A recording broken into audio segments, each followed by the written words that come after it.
Taylor Swift is one of the world's biggest pop stars. But how did she get so famous? Let's talk about it.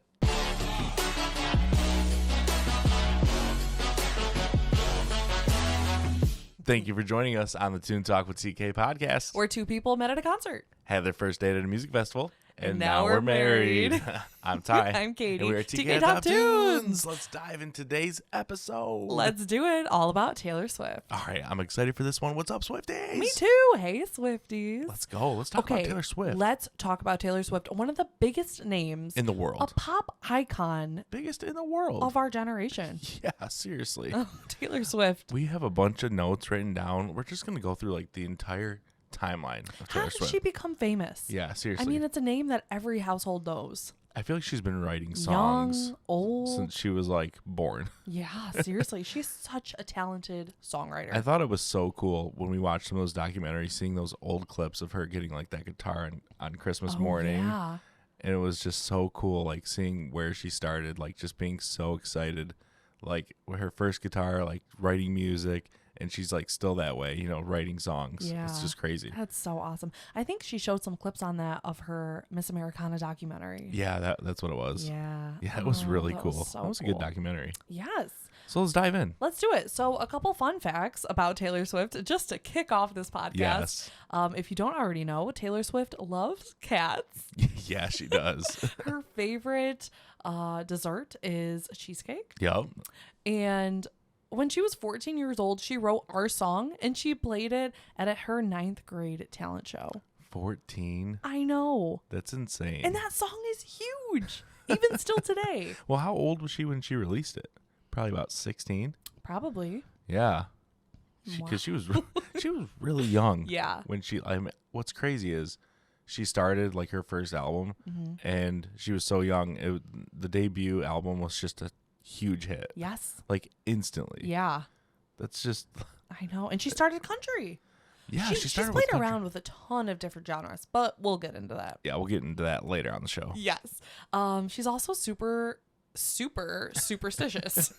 13, right? The number 13. It's her favorite number. It's her lucky number. She ensures this number is on almost everything that she owns. She even had a sticker of the number 13 stuck on the nose of her jet plane.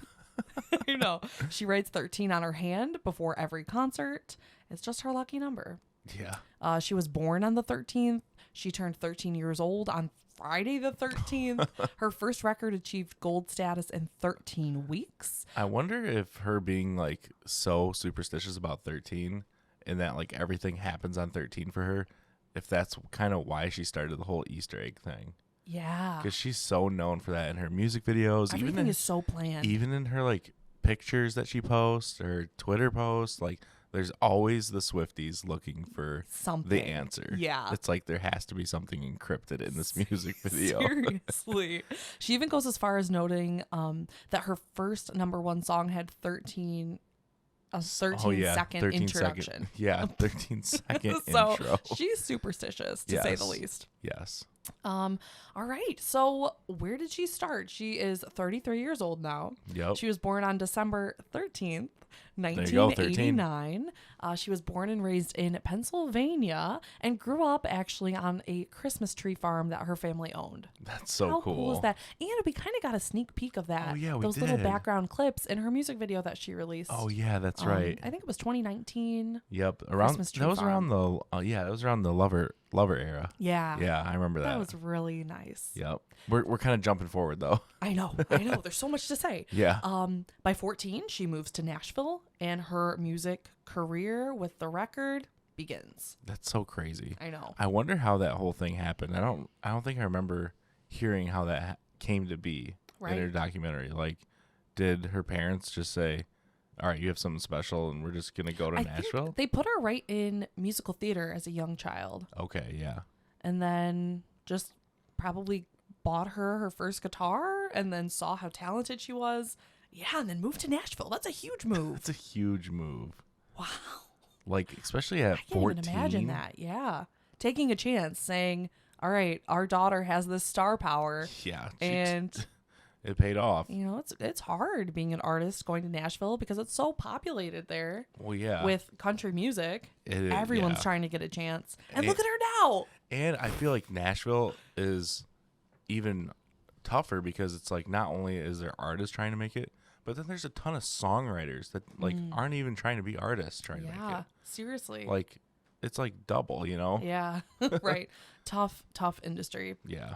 Okay, so from Nashville, she dropped the album. Yes. Her debut album, 2006. Right. Well, actually, before that, April of 2006, Faith Hill and Tim McGraw kick off their Soul to Soul 2 concert in Columbus, Ohio. Oh, yeah, the with tour. Their opening act, a young girl named Taylor Swift. Wow. How cool is that? The tour at the time was the highest grossing country tour of all time with 1.41 million. And eventually, Taylor Swift broke their record, Tim McGraw and Faith Hill's record, with her Red Tour at 150 million. And now I can imagine she's shattering that record. Yeah, yeah, right. Especially with all the Ticketmaster stuff that happened. I know. And the Eras Tour. I know. It's huge. It's massive. I know. Tickets were sold out in an instant. I feel like the Eras Tour is like a 2-year-long thing. Because she just announced her 2024 Eras Tour. In Europe. I just saw new dates were added. Yeah. There's new dates being added to like every country. Yeah. I think it was 3 nights every country. Wow. And now I think all of them are 4 nights. Oh, we have to see a video clip because we weren't able to get tickets. I know. We weren't even selected. I know. It was like a lottery draw. Yeah, it was like you sign up to see if you have the chance to get a ticket. Mm-hmm. And then we got the email. It was like, you weren't selected. It's crushing. Like, we didn't even have a chance. I know. Okay, so after that, Taylor Swift is opening for Tim McGraw, Faith Hill, October 2006. So this is just a couple months later. Yep. She releases her first self-titled debut album. It's a collection of country pop tunes that she wrote during her freshman year of high school. That is just That crazy. is such like a momentum, like a big time of in your life, you know? Oh, yeah. You're experiencing first love and friends and where you fit in. Right. And here I am writing a hit album. Right. In my bedroom. Yeah. Led by the top 20 single Tim McGraw, it peaked on number 5 on the albums chart and becomes the longest charting album of the 2000s in the U.S., logging 157 weeks by 2009. That's insane. That's insane. What's really crazy about that is like, so she wrote that all as a freshman in high school. Mm-hmm. So when was that? Like, was that in 06 or did she write that like 2 years prior? Ooh, we'll have to do the math because she's 33. So it's like, oh, how old would she be? I don't know. I feel like, well, let's just look it up quick. Open up a tab. Oh, okay. Here. Just do it. Let's look it up quick because now I'm interested. Okay. When was she a freshman in high school? When was freshman Taylor Swift? Let's see. What year? Does it say? It's just giving us like it's just like giving us 1989. Oh yeah. Taylor Swift. A freshman in high school. Yeah. Doesn't say. Just says she was 15. Oh, 05. Oh, okay. 05. Oh, yeah. Freshman at Henderson High School in Hendersonville, Tennessee. I was going to say, like, I'm thinking 04, 05. So 06, it gets released. Wow. That's really That was quick. That was a quick process. That's really quick. Because I was wondering, I'm like, did she, like, write it knowing that this album was, like, her first album? Right. Or did she write it as, like, I'm just writing all these songs because I'm a freshman in high school. And I have to put them somewhere. Yeah. Yeah. It's really interesting. Ooh, and it doesn't stop there. November 2008, 18-year-old Taylor Swift releases her second album, Fearless. 18 years old. Which goes on to sell 10 million copies in the U.S., and the standout tracks include, of course, Love Story and You Belong With Me, which are still awesome songs today. I feel like those are still in rotation on country radio. Yeah. Like, totally. Right. You put it on at a party now, and oh my God, everyone runs to the dance floor. Yeah, like we DJ'd that wedding a few weekends ago. And and their final song of the evening was Love Story. Was Love Story. They wanted it to be Love Story, and it was so magical and perfect. Yeah, that was so nice. All the way from 2008 until now. Yeah, but she was just 18 years old. Young. Like that's just crazy how young she started, and she's 33 now. Yeah. And it's like she's still so young. I know. And how many albums is she in now? 10? 10. She's had 10 albums, and she's only 33. Oh my gosh, that's like 10 albums in what, like 20 years? Not even 20 years. Yeah. 15? That is so impressive. It's just That insane. is hard work. That is constantly grinding. I think she'll, when it's all said and done, 20, 30 albums. Mm-hmm. Like easily. Yeah. Like she's really still only getting started. 33 years old. Oh, yeah. And then a sad moment in history occurred. September 13th, 2009. Taylor Swift wins for Best Female Video at the MTV VMAs, which was awesome. But then Kanye West had to come on stage, take the microphone, and explain that Beyonce was more deserving of the award for her Single Ladies video. Now, was that for Love Story then? It must have been. I think it was. I don't know the exact video. Yeah, that would. Everyone just always says like that's the moment that happened, but what was the video? Yeah. That one. I think it was Love Story. Yeah. But then when Beyonce did win for the video of the year that night, she brought Taylor on stage to finish her speech. It was nice. But I still remember watching that, thinking shocking. And we've talked about this before. Like I remember sitting there watching it with my family, and it's crazy because no one really watches those anymore. I know. Like award shows, VMAs and stuff, but like we were really watching it. Yeah. And I remember it happening, thinking it was just fake. I'm like, oh, this is just like a funny, scripted, like this is just a funny thing they wrote in or something, or this is like a skit. And then like when you see her just like so confused, shocked. and then like no one knew what to do. I'm like, okay, I'm like waiting for the punchline joke or something. Yeah, how terrible. And I'm like, that wasn't real. And my dad was like, that was real. I'm like, there's no way. Yeah. And she talks about that too in her Miss Americana documentary, how that totally changed her writing style, her life. Yeah, that was that was a huge moment. It was a huge moment of in her all career. The hard work she's put in, just taken away just like that. And like I can't imagine that happening at all to anyone, but imagine being that young too. Like 18 years old. Yeah. It's like you're just a kid. I believe in her documentary she was saying people were booing, and at the time she was thinking they were booing at her. Yeah, that's right. Yeah, you're right. Oh, how sad. Yeah. That's a lot to take in. Yeah. Like here's my big moment, and right. So letting that all soak in, by 2010, Taylor Swift and Beyonce sweep the Grammy Awards with record-breaking wins, earning Album of the Year for Fearless at age 19. Taylor Swift is the youngest artist to ever win the award. Still the youngest. It's just wow. I don't know if that will ever be beat. I know. I don't think it will. Yeah. I know. We were scratching our heads saying, wow, since 2010. 2010. No one's ever we're thinking like Olivia. We're thinking Billie Eilish. We're like, I know Billie Eilish 2019 though. Swept. It was either 2019 or 2020. Had a ton of Grammys. Yeah. I think she set a record for most Grammys as the youngest age. Yeah. But not for that one specifically. Album of the Year. Yeah. Ooh. In the same year, 2010, October 25th, Taylor Swift releases her third album, Speak Now, which is huge right now because it's officially Taylor's version. Taylor's version just dropped last night. Yes. And she's got all the vault tracks on there that we listened to. 6 new songs. Those are awesome. There's one with Paramore on there and Fall Out Boy. We love it. Yeah. Oh, it's so good. But on that album is one of her like confessional songs, Mean.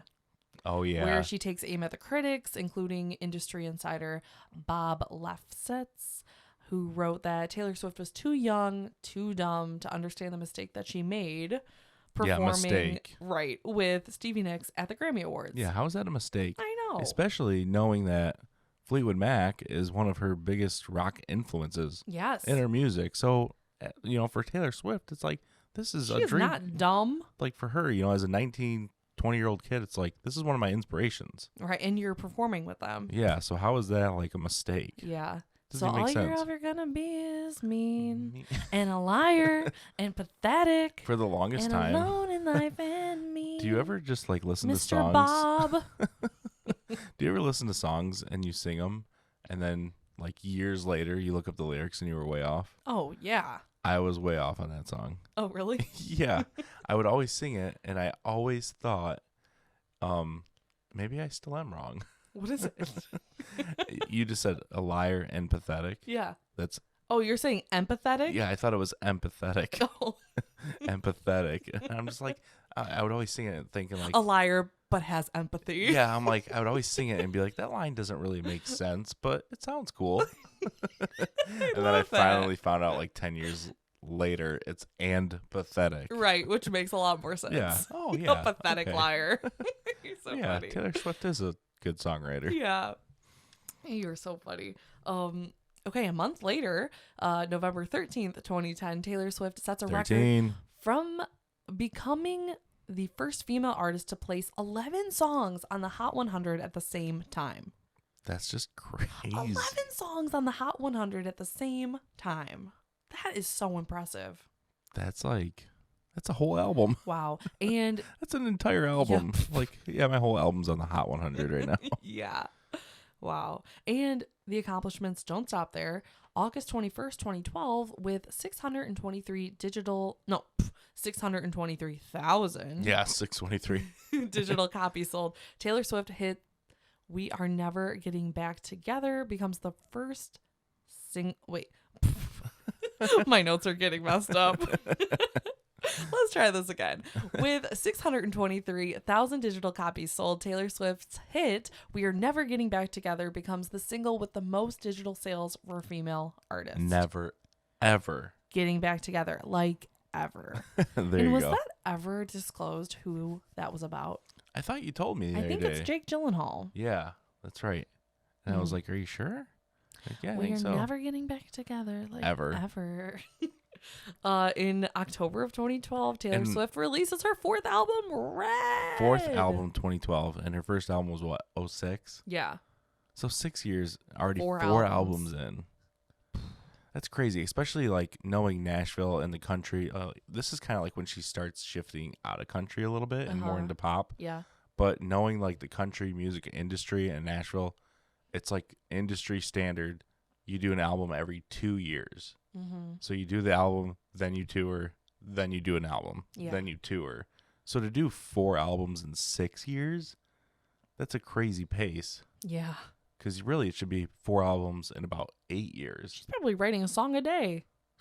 She's probably, yeah. You know what I actually watched today? It came up on my recommended on YouTube. It YouTube was Shorts? no, it was just a video, but it was from Vogue. It was the 73 questions with Vogue Taylor Swift edition. Cool. Yeah, and she was, and the question was like, do you have a piano right beside your bedside? Oh, really? Yeah. Does she? And she was like, yeah. She's like, I always have a piano nearby. I always have my guitar nearby. So yeah. Which makes sense. Putting out that many songs. Yeah. Yesterday when we were listening to all the vault tracks off Speak Now, I mentioned like I would love to see how long the vault is. Yes. Like how many songs are just never going to be released. Right. That are probably just hits. Yeah. Yeah. Like just sit like in. It's crazy because you know how artists are so particular, and especially Taylor Swift being an amazing songwriter, so particular about their songs and their songwriting. And she has a process. She has a process, and it has to be perfect. Yeah. And it's crazy thinking like she might not even put out like 5, 10, 15 other hit songs. Right. That could 20. be people's favorites. That could be people's favorites. Yeah. Just because of like minor little things she didn't like about it. Right. So I would just love to just be Wow. like, where's the That's hard drive mind-boggling. Mm-hmm. of probably thousands of songs. Yeah. Oh my gosh. Songs or even just like little snippets. Yeah. That'd be really cool to listen to one day. That would be really Which cool. I probably never will. I know. None of us will. So, fourth album, Red. Then in November 27th of 2014, Taylor Swift issues her 1989 album, her biggest selling album. The first 2 singles are monster hits, Shake It Off and Blank Space. Yep. Huge songs. Huge hits. Oh my gosh. I stay up too late. It's like once you hear the title, you just have to sing the whole song. Those songs were on like every 3 songs. Yeah. on like pop radio. Yes. That was 2014, right? Yeah. Yeah. That was a big year. Yeah. But then again, it seems like every year is a big year for Taylor Swift. It really is. By November 29th, 2014, Taylor Swift replaces herself at number 1 on the Hot 100 when Blank Space knocks Shake It Off from the top spot, making Swift the first female artist to do so. She knocked herself off the number 1 spot. Wow. Just like hearing that is so I feel like cool. as an artist, it's like, that's got to be such a weird, like, cool accomplishment, but like also a weird feeling like, where do I go from here? Yeah. Like, it probably my puts song, the pressure on. Yeah. You like, think? It has to. Or is it like everyone really likes my music and, you know, I'm at the top of the charts and I can't do anything like, wrong? What else could you do? I know she though? doesn't think like that. Right. She doesn't think like that. She's always working hard. Totally. But that has to be such a weird feeling, like being like, oh, your number 1 song got knocked off this week. Oh, okay. Who is it? It's you. It's like, oh, what? Like, what? Yeah. Wow. That's got to be such a weird, like. Just a dream. It probably feels like a dream. Yeah, it probably just feels unreal. And it doesn't end there. November 10th of 2017, Taylor Swift releases her 6th album, Reputation. This album, was so good. I feel like when this dropped, that's when you kind of like were able to, like, you've always kind of been able to differentiate. Yeah. Her eras. Yeah. But I feel like once this came out, it was like, you can distinct. really see like these different chapters of her life through her music. Yes. Through her songwriting, because this was such a different. It was a shift. Do it you was remember a her total Instagram? Shift.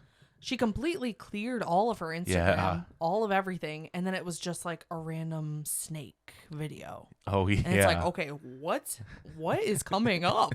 Yeah. That goes back to epic promotion. Yeah, and that goes back to like her loving the Easter eggs. Mm-hmm. Like she's always doing stuff like that, especially now. I feel like just more as the years go on, she's doing it more and more with releases and stuff. Yes. Oh, fantastic. Loved that album. It was that had Bad Blood on it, right? Yes. Yeah, like and we saw that tour, Reputation tour. It's over on our Patreon. Oh yeah, that was a good tour. That was a cool tour. Yeah, it was so many cool things. Amazing. Oh my gosh. But yeah, there was definitely a shift there. It was like, wow, she can do a little bit of everything. Yeah. Like, she's coming for blood. Yeah. She's a BA. Yeah, she's not playing around. No. Okay, so then August 25th, 2018, guess who joins Taylor on her Reputation tour at the Tennessee show in Nissan Stadium? Tim McGraw and Faith Hill to perform her song Tim McGraw together. What like a cool full circle moment. Yeah, I was just going to say that's total full circle. Here you are starting your career as 14 years old. Opening for them at their tour. Yeah, and then like 10, what is it, about 10 years, 14, 15 years later, they're coming to join you in a stadium. Yeah.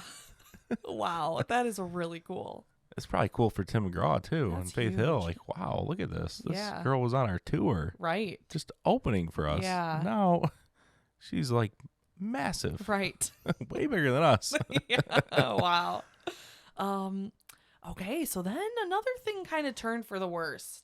I feel like she's gone through so many peaks and valleys. Ups and downs, yeah. Yes, June 30th, 2019, Taylor's former label Big Machine is sold to Scooter Braun's company for an estimated $300 million, giving him control of her back catalog, including all of the masters. In response, Swift accuses Braun of bullying her and saying that she will re-record all of her old albums to devalue his purchase, and she is currently doing that. She's like knocking them out too. Yeah. Like she's doing like a few of them a year. Mm-hmm. She's on Speak Now. She just did Speak Now. She just released Speak Now, Taylor's version. Yep. That's really cool. And it's that was nice. A cool idea. It's really cool because she captures the same exact cadence and the same emotion and the same feeling as the original. Yeah, I know. I remember when she said she was going to do that. I'm like, oh, that's cool. But you wrote this when you were 14 But or when you were is it 15. gonna Well, you sound the same. Yeah, is it gonna sound like not nostalgic anymore? You know, is it But gonna? It does. It does, yeah. Love Story still sounds the same. Yeah. So great. And it's hers. Yeah. That's so cool. Like not trying to compare her to anybody, but like if I were to compare a similar artist like who kind of went through the same young age and is like older now, Justin Bieber. Like, do you think he could redo his albums? No way. No, like Baby. Yeah, having like, him sing that now. Like it just wouldn't. There's just no way Mm-hmm. that someone else could pull that off except for Taylor Swift. Yeah. I feel like she's the only one that could do that, being the songwriter she is. That's a good point. Yeah. Not taking anything away crappy from Bieber thing though. to do. Yeah, seriously. You know, those are her songs that she's written since she was young, and those are so much to How her. does that even happen? Remember in that music video, she dives into her piano? That's what it makes me think. Oh, like, yeah. These are my songs, Oh, yeah. and I'm going to take control of them. Fun fact, that piano's actually on display at the Rock and Roll Hall of Fame Yes, in and Cleveland because we we just saw it. went a couple months ago. So cool. And we saw the original cardigan. Yep, she had some stuff from Sweater. that was from what? Willow, right? Mm-hmm. Which we're coming up here pretty soon here. Folklore and Evermore is, but we can't skip Lover. We cannot. But before we move on, I would just want to touch back on the whole Scooter Braun Big Machine thing. Oh, yeah. I was saying, how does that even happen? Yeah. How does that work? Like, these are my songs that I wrote and I recorded, but you own them? Like, that doesn't make sense. Because he gets to promote them? Like, that doesn't make sense to me. So, Big Machine sold. I actually heard a lot of people have been selling their catalogs lately. Yeah, how does that work? Like, I'm so confused on that. I don't really know the process or why. Like, you have my songs, but they're my songs? It's just, like, so then weird. Do they get the royalties then? Right? All the money would go to him then. So then what does the artist make? Diddly squat. Or is that what they make, what they sold them for? Yeah. Like I'll sell my songs to you for whatever, 300 million, but and that should cover all the streams and all. But that just seems weird for an artist to do, you know? Right. So yeah, because they're more precious than just a price tag. Yeah, but Big Machine sold them, which was Taylor's label. That's so crappy. Big Machine being like, oh, come be with me. We'll sell you. We'll protect you and promote you and be your label. That's so bad. That's so bad. Who else is on Big Machine right now, I wonder? A lot of country artists right now. I think Thomas Rhett. Actually, are they doing the same things to those artists? Actually, I think this is really random, and we're kind of just gonna go down a rabbit hole right now, just like we always do. But I think Thomas Rhett is like, I don't know if I dreamed this or if this is real, but I think he's a part of a K-pop label. What? Yeah. Really? Well, there's a K-pop label out there. That would be a crazy dream. That's branching off. Now I just don't even believe the words that are coming out of my mouth now. Oh. Branching off to different genres. Do you think that's why there was just a collaboration with the Jonas Brothers and TXT? I didn't see that. I just saw that like a few hours ago. It dropped. Pull it up real quick. Okay. I want to type in. Because I thought that was a really random collab. Thomas but it sounds Rhett, awesome. Label. Let's see here. Yeah, Big Machine. He's still Big Machine. Maybe you dreamt it. Maybe I dreamt it. Give me back. Maybe it's Jonas Brothers. You gave it to me. K-pop label that went country. What comes up? Is it YG? It's like an entertainment company. I swear I saw that. Maybe I dreamt that. Oh, right there. K-pop meets country music? Artists like Taylor. Oh, wait. No. I don't know. That might be another episode. I'm going to give it one more try. What label are the Jonas Brothers on? That's a good question. Let's see. What label are the Jonas Brothers on? Oh, Republic. Okay. We'll have to do some digging. I'm going to just do one. Yeah. Let me pull up our notes again. But yeah, let's get back to okay. What were we saying? Maybe we should call this podcast The Rabbit Hole with TK Top Tunes. Yeah, we might need a name change soon. That's where we find ourselves. That's what it always is when we talk music, though. Yeah, I know, because start on one there's so thing. much to talk about. Yeah. All right. August 23rd, 2019, Taylor Swift releases Lover. Lover. A total switch from Yep. Reputation Yeah. to this new album, Lover. It's upbeat. It's very contrast from her Serpentine. What was the first single off that? Reputation. It was Lover. it The Archer? Ooh. I feel like it was. Oh, yeah. I like that I'm song. the Archer. Yeah, I liked that one. Yeah, I like Lover that was too. nice. It was a nice album. I like the music video, how it was all like one house and different. Oh yeah. Was that the Lover? No. No, that the was- Lover music video was with Brendan Urie. No, that wasn't Lover. That was Me. Oh yeah. Oh my gosh. What am I talking about? That was from that album though. It was from that album though. Hit your you best me note. There you go. That's pretty good. She's had a lot of great music videos. I loved in watching that the writing process behind that song in her documentary. Yeah. When she was writing Me. Oh yeah, and it's all on her voice recordings. Yeah. It's so cool to see that process of her just like, and I feel like she knocked it out in like 5 minutes. It's like, how do you do that? I heard about something today. Oh, what was it? Here we go, rabbit hole. We need a little button here when we get sidetracked. No, but we it was hit about longest songs and shortest songs to write. Her shortest song to write was Bad Blood. Shortest song was Bad Blood? Wow. I would have never guessed that. Because she said she was thinking of the lyrics for years okay. prior or something. So then when it was time to write like the she concept just or had something. it. Yeah, she just knew it. And the longest song to write was that one from Red with the music video. Which one? The one with Jake Gyllenhaal. Oh, the one. What? Oh gosh. I know. All Too Well? Yes. Yeah. Brain fart. All Too Well.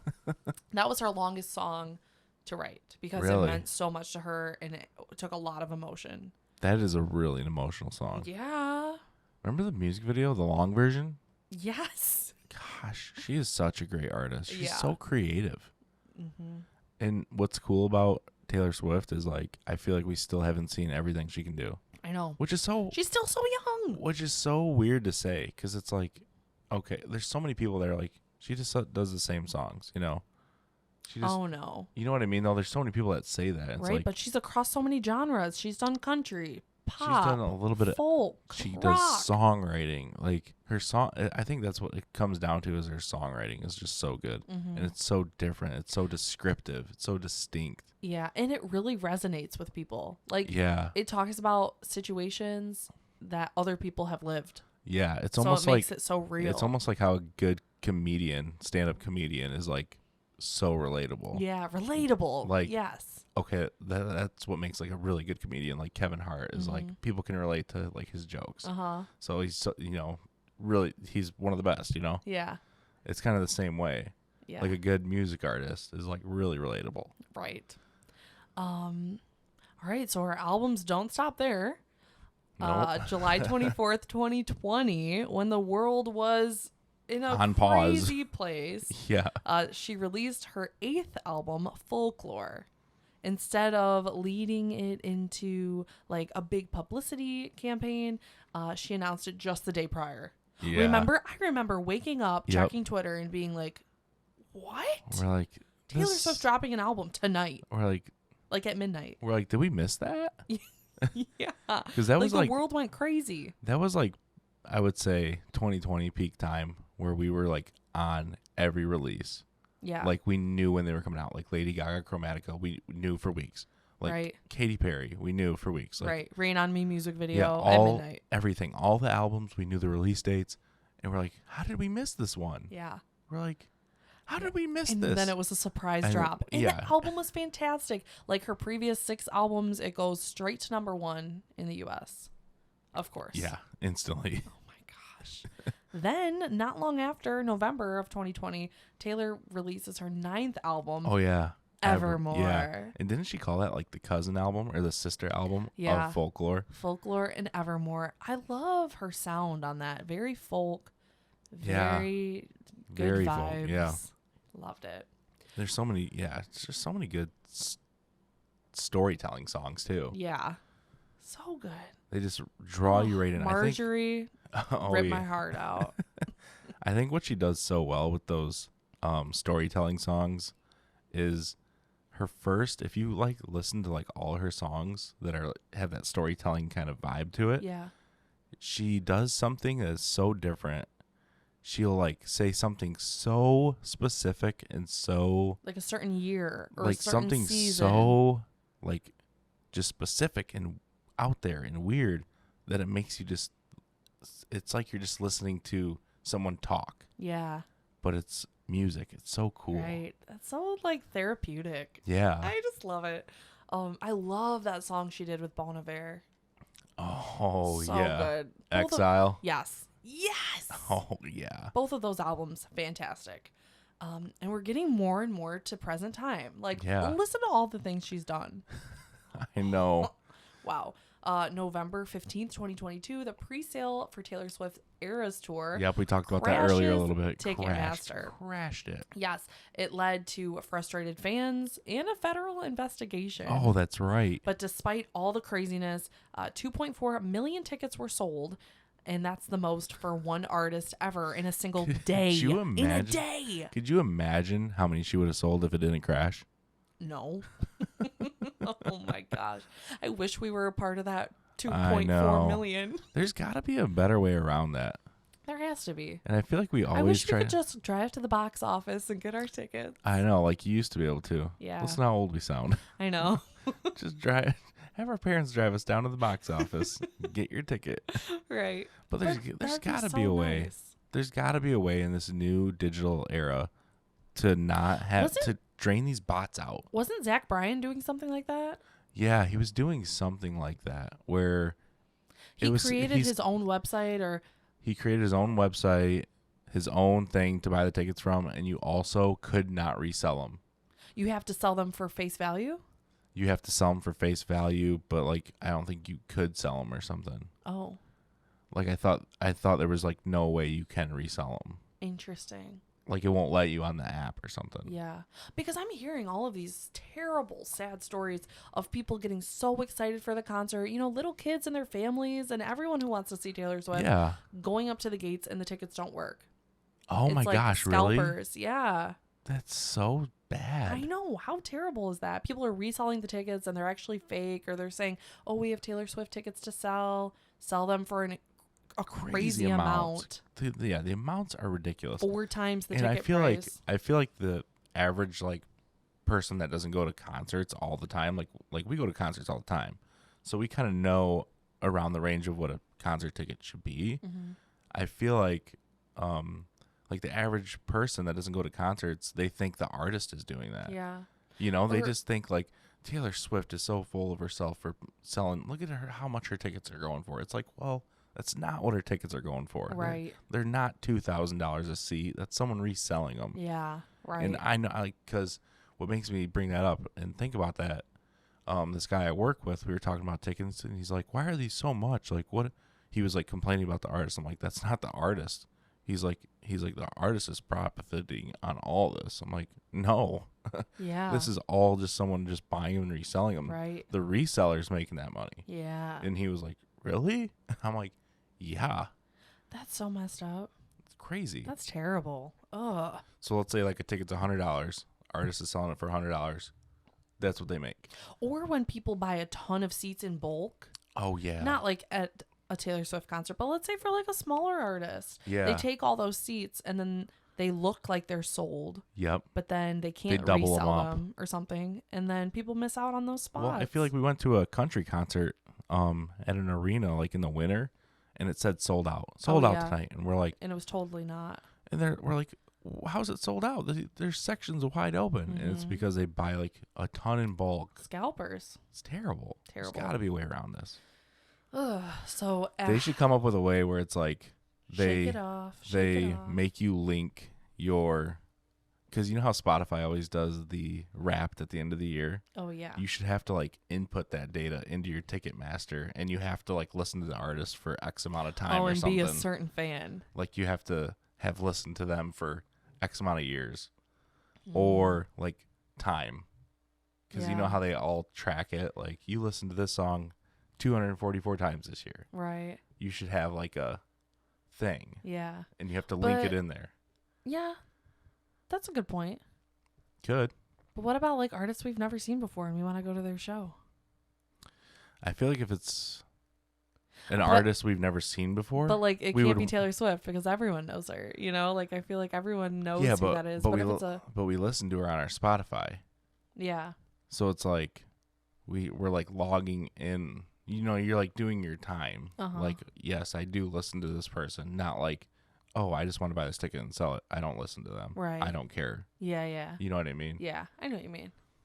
Something like that. I don't know. Yeah, I know what you mean. Yeah, like a way where to they can verify have it's the a real true fan. Yeah, it's a real fan. I see what you mean. Or a trivia question. Like, no, seriously, yeah. like 5 simple trivia questions or something. Yeah. About the artist. And you have to get like 4 of them right. Yeah. Oh, I kind of like that. But they're like really simple. Like the easiest fans. Right. You know, the not hardcore fans could still get them. But like bots couldn't. Yeah. That's a good Something idea. like that. You should pitch that somewhere. I'm pitching it right now. Hello, on the Toon Talk Ticketmaster. TK. Yeah. Okay. Wow. That took a dive. November 2022. Thanks to huge streaming numbers, Taylor Swift claims every spot in the top 10 in the Hot 100 with songs from her album Midnights. Midnights. That was such a cool album. Yeah. And it was like such a sound we were not ready for. No, it was great. It totally caught us off guard. We're like, this is not what we were expecting at all when we listened to it. I know, and we're still replaying a ton of songs from that album. What's cool, I think what another cool thing about Taylor Swift is you can't just listen to her songs like once and have an opinion on it. Mm-hmm. It constantly grows on you. It has to like sit with you. True. Which is so like I feel like that makes such a great artist. Mm-hmm. Because there's like I feel like some of the best artists is like you listen to it and you're like, I don't know about that, and then you're singing it like that's your favorite song on the album. Yeah. Like weeks later. Yeah. It's like I remember listening to this first time and I didn't really like it. Yeah, and now that's I my love favorite it. song. Yeah, I do that all the time. Yeah. Which on this album, Anti-Hero went number 1. Oh yeah. Oh, it's me. Hi. Yep. I'm the problem is me. This is gonna turn into a karaoke. She's the first artist to do so. Have every spot in the top 10 with her album. Drake held 9 spots in the top 10 for a week in September of 2021. That's insane. Yeah. So Taylor has 10. Yep. Wow. And then coming up to the present in March of 2023, Taylor Swift launches her Eras tour in Glendale, all the eras, Arizona. It's a 3-hour show. Wow. I know, it's divided into 10 different acts dedicated to the music and the looks of all of her previous albums, which is such a cool concept. Yeah. Wow. What a perfect time to do it too. Yeah, and it's her first tour since Reputation. Yeah, which was what, 2017? 5 years and 4 albums earlier. Wow. Dang. Wow. I can't wait to see video clips from Eras. I know. I hope they do. Well, I guess if they don't, it's not the end of the world, but I hope they do something on like Hulu or Netflix. Yeah. You know, Netflix has been doing a lot of those. Because Reputation was professionally filmed. Yeah. It's so nice to see those if you can't go. Right. All the different angles, Mm-hmm. the close-ups, yeah, the costumes, yeah, everything those that goes are always into it. really nice to watch. Yeah. So hopefully, or yeah. even if there's one in theaters. Right. Because they've been doing that a lot too. That would be so cool. Like I think MGK just did one in theaters. Oh yeah, he did. Mm-hmm. I think it only showed in Cleveland movie theaters. No, it showed here. here. Was it worldwide? Yeah. Oh, cool. It was like all over America, I think. Yeah, that's really cool. Mm-hmm. But yeah, it was one night only. Yeah. I want to say it was AMC theaters. And I know One Direction did that back in the day. Yep. That's so cool when artists do that. In the theater, yeah. Yeah, so that wraps up the albums. The timeline. 10 albums. 10 albums. Wow. I think she'll get to 30. Yeah, I could see that. I could see her doing 30 albums. Yeah. I think it'll be more than 13. Maybe it'll be a multiple of 13. Ooh, could be. 39. And then I was just thinking about this randomly, but it's so cool to think about like the musical influences that these artists, you know, they go into their music, what they grow up on, who they're kind of